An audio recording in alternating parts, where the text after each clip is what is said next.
नमस्कार दोस्तों, स्वागत है आपका हमारे YouTube चैनल जीके ट्रैकर पे। देखिए फ्रेंड, आज के वीडियो में हम बात करेंगे जो हमारी एक सीरीज़ है इंडियन कॉन्स्टिट्यूशन MCQ सीरीज़, जिसमें हम पूरे भारतीय संविधान को हमारी जो डिटेल सीरीज़ थी थ्योरी की उसको MCQ के फॉर्मेट में नए पैटर्न के अनुसार यहाँ पे कवर कर रहे हैं। ये हमारी संविधान MCQ की 18वीं क्लास होगी। लास्ट वीडियो में हमने राज्यपाल से संबंधित MCQs को कवर किया था। आज हम मुख्यमंत्री से संबंधित सभी आपके जो इम्पोर्टेंट MCQs हैं, जो पेपर में बन सकते हैं, जो पेपर में बने हुए हैं, उनको पूरी डिटेल के साथ यहाँ पे क्वेश्चन कवर करेंगे, जिससे आपकी प्रैक्टिस भी होगी और आपका रिवीजन भी अच्छे से हो जाएगा। तो चलिए दोस्तों, आज के वीडियो को शुरू करते हैं। आज का हमारा पहला क्वेश्चन है, राज्यों के मुख्यमंत्री। जो राज्यों के मुख्यमंत्री होते हैं, क्या ये नियुक्त होते हैं, क्या ये मनोनीत होते हैं, क्या ये निर्वाचित होते हैं या चयनित होते हैं? तो देखिए, राज्यों के मुख्यमंत्री जो होते हैं ये नियुक्त होते हैं। ऑप्शन ए सही आंसर होगा। ना ये मनोनीत होते हैं, ना निर्वाचित होते हैं और ना ही इनका चयन किया जाता है। जिस भी दल को विधानसभा में बहुमत होता है उस दल के नेता को राज्यपाल मुख्यमंत्री नियुक्त कर देता है। ठीक है, किस आर्टिकल के तहत? देखिए, दो इंपॉर्टेंट आर्टिकल है मुख्यमंत्री से संबंधित। एक है आर्टिकल 163, एक आर्टिकल 164। दोनों में कंफ्यूजन नहीं करना है आपने।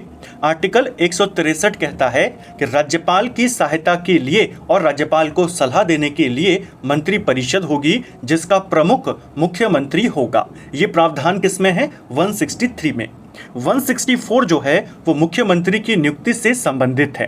क्वेश्चन आएगा, राज्यपाल किस अनुच्छेद के तहत मुख्यमंत्री की नियुक्ति करता है और फिर मुख्यमंत्री की सलाह पर वह मंत्री परिषद को नियुक्त करता है? वो 164 के तहत है। ठीक है, अगला, राज्य के शासन का वास्तविक अध्यक्ष कौन होता है? तो राज्य के शासन का वास्तविक अध्यक्ष ये होता है मुख्यमंत्री। ऑप्शन बी सही आंसर होगा। संवैधानिक प्रमुख कौन होता है राज्य के शासन का? वो राज्यपाल होता है। लेकिन वास्तविक प्रमुख कौन होता है? वो हमारा मुख्यमंत्री होता है। ठीक है, तो ध्यान रखना, शासन का मुखिया जो होता है वो मुख्यमंत्री है और राज्य का मुखिया जो होता है वो राज्यपाल होता है। अगला, मुख्यमंत्री की नियुक्ति के संबंध में निम्न में से कौन सा कथन सही है? तो देखिए, मुख्यमंत्री की नियुक्ति से संबंधित 3 स्टेटमेंट दिए हैं। देखिए, पहला, मुख्यमंत्री को उसके पद व गोपनीयता की शपथ राज्यपाल दिलवाता है। पहला कथन आपका बिल्कुल सही है। मुख्यमंत्री को शपथ राज्यपाल के द्वारा दिलाई जाती है। ठीक है। दूसरा, संविधान में मुख्यमंत्री की नियुक्ति या निर्वाचन के लिए कोई विशेष प्रक्रिया नहीं है। क्या ये वाला सही है? देखिए, आर्टिकल 164 में कहा गया है कि राज्यपाल मुख्यमंत्री को नियुक्त करेगा। कोई विशेष प्रक्रिया का उल्लेख वहां पर नहीं है। जिस दल का बहुमत होता है या जिस दल की ज़्यादा सीटें होती हैं उस दल के नेता को मुख्यमंत्री बनाया जाता है। तो कोई विशेष प्रक्रिया संविधान में नहीं है। तीसरा, राज्यपाल विधानसभा में बहुमत प्राप्त दल के नेता को मुख्यमंत्री नियुक्त करता है। ये वाला भी सही है, जैसा हमने अभी देखा। तो यहाँ पर आपके तीनों स्टेटमेंट बिल्कुल सही हो जाएंगे। ऑप्शन सी सही उत्तर होगा। अगला है हमारा, राज्य का मुख्यमंत्री कहाँ से चुना जाता है, कहाँ से नियुक्त होता है? देखिए, क्या वह राज्य विधानसभा के द्वारा चुना जाता है? राज्य का मुख्यमंत्री राज्य विधानसभा के द्वारा चुना जाता है। पहला आपका सही है, यानी राज्य विधानसभा में जिसके पास बहुमत है उसी का मुख्यमंत्री होता है। मंत्री परिषद के सदस्यों के द्वारा नियुक्त होता है, गलत है। उसकी सलाह पर मंत्री परिषद बनती है। मंत्री परिषद की शक्ति को निर्धारित करता है।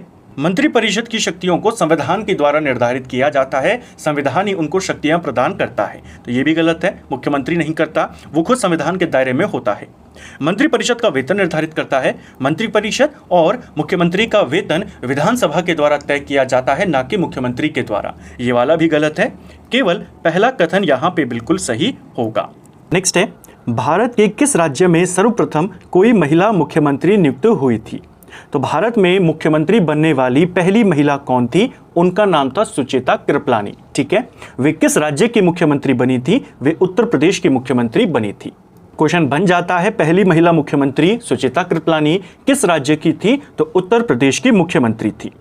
मुख्यमंत्री के कार्यकाल के संबंध में निम्न में से कौन सा कथन सही है? तीन कथन फिर से यहां पर दिए हैं। देखिए, पहला, मुख्यमंत्री का कार्यकाल निश्चित होता है और सामान्यतः 5 वर्ष का होता है। पहला कथन आपका गलत है। देखिए, मुख्यमंत्री का कार्यकाल निश्चित नहीं होता है।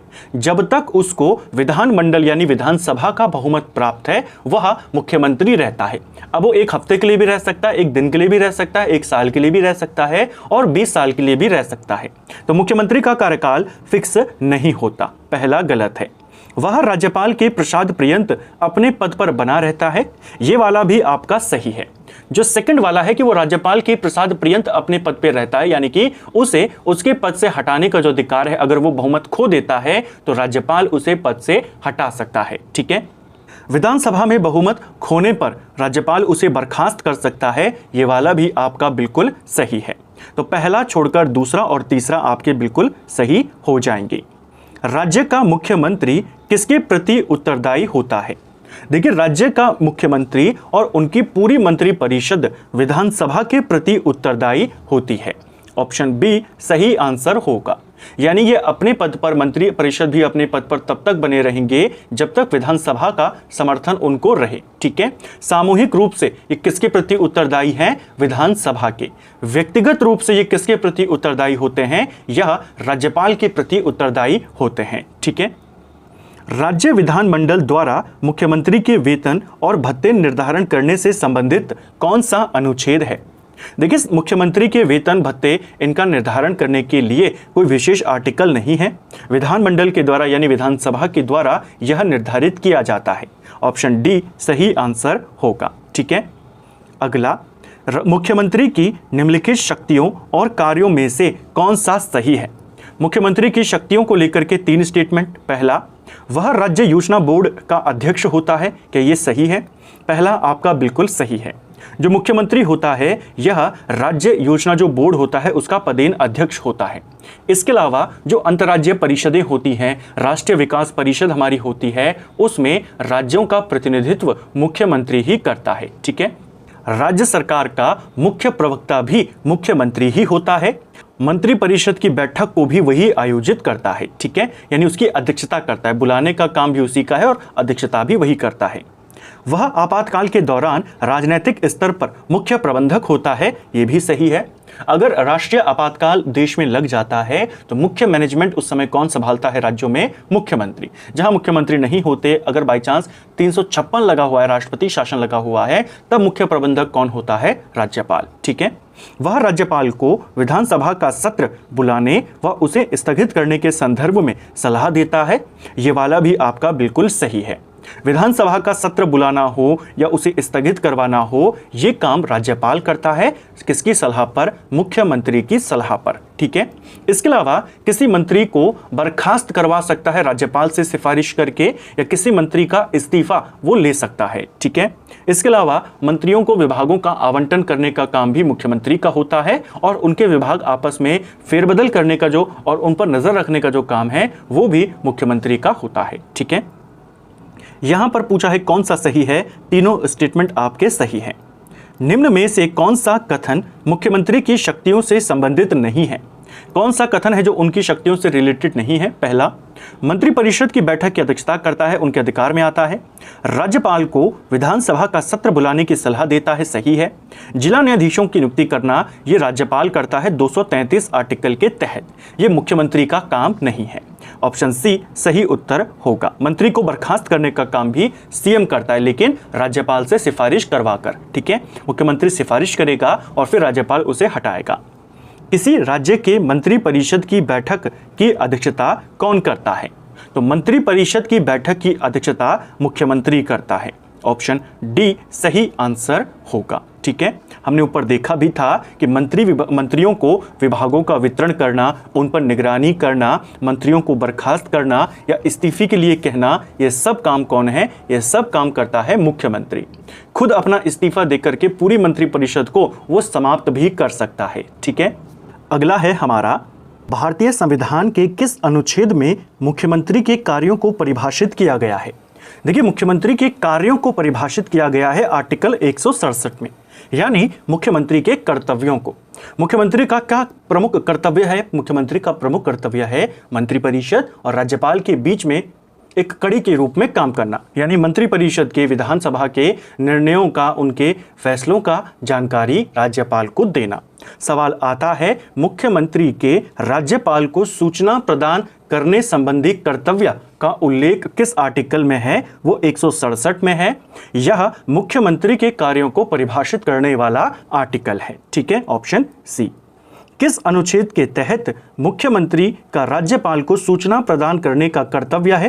तो वही वाला क्वेश्चन है, बस थोड़ा और क्लैरिटी के साथ आपसे पूछा गया है। सही आंसर होगा ऑप्शन सी। ठीक है, आर्टिकल 167। राज्यपाल तथा मंत्रिपरिषद के बीच की कड़ी कौन होता है? सिंपल सा सवाल है, यह होता है मुख्यमंत्री। किस आर्टिकल में यह बात कही गई है? आर्टिकल 167। ठीक है, 91वें संविधान संशोधन विधेयक 2003 के द्वारा मंत्रिपरिषद की संख्या के संबंध में क्या प्रावधान किया गया? 4 बातें कही गई हैं। 91वें संशोधन 2003 जो था, यह मंत्रिपरिषद के आकार को सीमित करने से संबंधित था। ठीक है, कौन सा संशोधन था? 91st। कब हुआ? 2003। इसके तहत क्या किया गया? इसके तहत मुख्यमंत्री सहित मंत्रियों की अधिकतम संख्या विधानसभा की कुल संख्या का 15% से अधिक नहीं होगी। यानी किसी भी विधानसभा में मैक्सिमम उस विधानसभा के 15% सदस्यों को मंत्री बनाया जा सकता है। तो ये 15% की जो लिमिट लगाई, वो कब लगाई गई? 91st संशोधन 2003। अगर आपसे पूछेगा कि सबसे कम विधानसभा में मंत्री कितने हो सकते हैं? मंत्री हो सकते हैं 12। देखिए, मिनिमम आप 12 रख सकते हैं, लेकिन अगर 12 से ज़्यादा आ रहे, जैसे मान लीजिए यूपी है, यूपी की विधानसभा में 403 सीटें हैं। 403 सीटें यानी इसका 15% आपका कितना हो जाएगा? लगभग 60 के करीब मंत्री। तो यूपी में मैक्सिमम 60 मंत्री आप बना सकते हैं। कुछ राज्यों में ऐसा होता है कि 15% जो होता है वो 12 से भी कम होता है। जैसे उत्तराखंड की बात करें, उत्तराखंड में विधानसभा की 70 सीटें हैं, इसका अगर हम 15% निकालें तो ये आपके लगभग 10.5 के करीब आएगा। तो 10 मंत्री भी सबसे कम नहीं है। अगर 15% 12 से कम है तो मिनिमम जो है आप 12 मंत्री बना सकते हैं। ठीक है, अधिकतम कितने हैं? उस राज्य की विधानसभा के 15%, न्यूनतम 12%। ठीक है, निम्नलिखित कथनों पर विचार करें। राज्य मंत्रिपरिषद में 3 श्रेणियां होती हैं, कैबिनेट मंत्री, राज्य मंत्री और उप मंत्री। क्या ये सही है? पहला कथन आपका बिल्कुल सही है। जो राज्यों की मंत्रिपरिषद होती है उसमें भी जैसे केंद्र में मंत्रियों की 3 श्रेणियां होती हैं, कैबिनेट मंत्री, राज्य मंत्री और उप मंत्री, ऐसे ही राज्यों में भी ये व्यवस्था होती है। दूसरा, महाधिवक्ता विधानमंडल के में मतदान कर सकता है। सेकंड वाला कथन आपका गलत है। जो महाधिवक्ता होता है राज्य का सर्वोच्च कानूनी अधिकारी होता है। ये विधानसभा की कार्यवाही में भाग ले सकता है, वहां पर बोल सकता है, लेकिन मतदान नहीं कर सकता। ठीक है, मंत्रिपरिषद का न्यूनतम सदस्य संख्या 12 है, ये आपका सही है। अधिकतम कितना है? विधानसभा का 15%। न्यूनतम कितना है? 12 मंत्री, मुख्यमंत्री सहित। ठीक है, तो यहां पे सही कौन सा है? पहला और तीसरा, ऑप्शन बी सही उत्तर होगा। निम्न कथनों पर विचार करें। कथन, राज्य मंत्रिपरिषद सामूहिक रूप से राज्य की विधानसभा के प्रति उत्तरदायी होती है। जो मंत्रिपरिषद होता है यह 2 तरह से उत्तरदायी होता है। एक व्यक्तिगत तौर पर मंत्री जो उत्तरदायी होते हैं और एक सामूहिक तौर पर जो पूरी मंत्रिपरिषद उत्तरदायी होती है।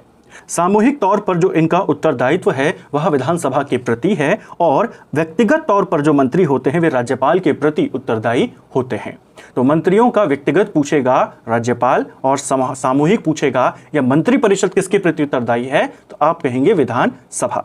जैसे केंद्रीय जो मंत्रिपरिषद होता है वह सामूहिक रूप से लोकसभा के प्रति उत्तरदायी है, लेकिन वह व्यक्तिगत तौर पर राष्ट्रपति के प्रति उत्तरदायी होते हैं। ठीक है, यानी राष्ट्रपति उनको पद से हटा सकते हैं, राष्ट्रपति ही उनको पद पर लाते हैं प्रधानमंत्री की सलाह पे। ठीक है, तो यहां पर आपके कथन और कारण दोनों सही हैं। आपने देखना है कि मंत्री व्यक्तिगत रूप से राज्यपाल के प्रति उत्तरदायी होते हैं, क्या इस वजह से विधानसभा के प्रति सामूहिक रूप से उत्तरदायी हैं? तो कथन की व्याख्या कारण नहीं करता है। दोनों अलग अलग बातें हैं कि मंत्री सामूहिक रूप से विधानसभा के प्रति, व्यक्तिगत रूप से राज्यपाल के प्रति उत्तरदायी होंगे। ये इस वजह से नहीं है, या इनका व्यक्तिगत रूप से राज्यपाल के प्रति उत्तरदायी होना विधानसभा के प्रति उत्तरदायी होने के लिए कारण नहीं है। ठीक है, तो यहां पर होगा कि कथन और कारण दोनों सही हैं, लेकिन स्पष्टीकरण सही नहीं है। निम्नलिखित में से कौन सा अनुच्छेद मंत्रियों के अधिकारों से संबंधित है? तो इनमें से कौन सा आर्टिकल है जो मंत्रियों के संबंध में अधिकारों से संबंधित है? यह है आपका आर्टिकल 177। देखिए 177 जो है सदन के संबंध में मंत्रियों के क्या क्या अधिकार हैं वो यहाँ पे बताए गए हैं। ये मंत्रियों को अधिकार है कि सदन की कार्यवाही का वो भाग वहाँ पे हिस्सा ले सकते हैं, वहाँ पर बोल सकते हैं और वहाँ पे मतदान कर सकते हैं, यानी उनको विशेषाधिकार दिए गए हैं इसके तहत। राज्य में मंत्रिपरिषद के भंग होने के संबंध में निम्न में से कौन सा कथन सही है? मंत्रिपरिषद के भंग होने से संबंधित बातें देखिए, जब राज्य में राष्ट्रपति शासन लगता है तब मंत्रिपरिषद भंग हो जाती है, पहला आपका सही है। राष्ट्रपति शासन यानी आर्टिकल 356 जब किसी राज्य में लगता है, उस राज्य में जो मंत्रिपरिषद या जो सरकार चल रही होती है उसे बर्खास्त कर दिया जाता है या उसे भंग कर दिया जाता है, ठीक है, अपदस्थ कर दिया जाता है। मुख्यमंत्री के अनुरोध पर मंत्रिपरिषद को कभी भी भंग किया जा सकता है, ये वाला भी सही है। मंत्रिपरिषद का कार्यकाल पहली बैठक से 5 वर्ष तक का होता है, ये भी आपका बिल्कुल सही है। देखिए मंत्रिपरिषद का जो कार्यकाल है वो 5 साल का होता है, कब से?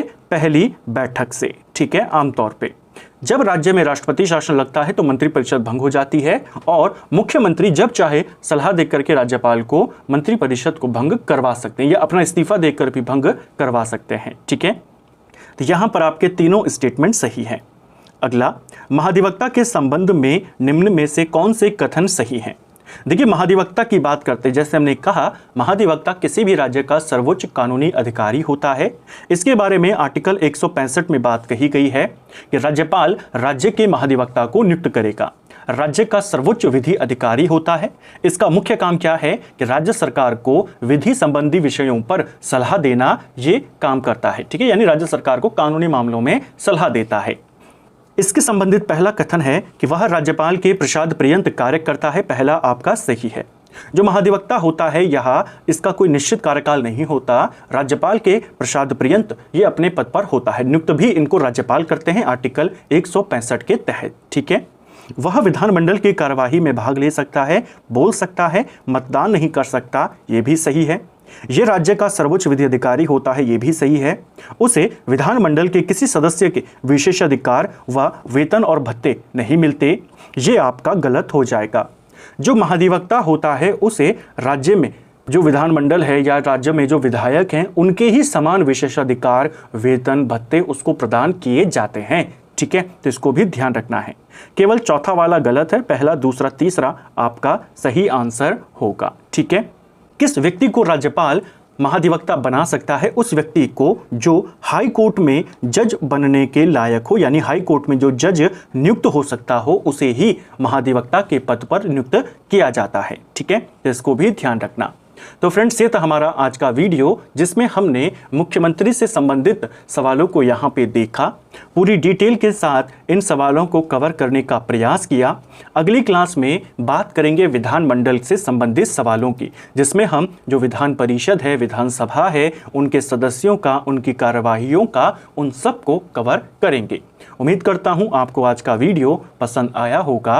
अगर आपको ये वीडियो पसंद आई है तो वीडियो को लाइक करें, चैनल पर नए हैं चैनल को सब्सक्राइब करें, अपने दोस्तों के साथ शेयर करें। वीडियो आपको कैसा लगा कमेंट बॉक्स में हमें ज़रूर बताएं। Thank you friends.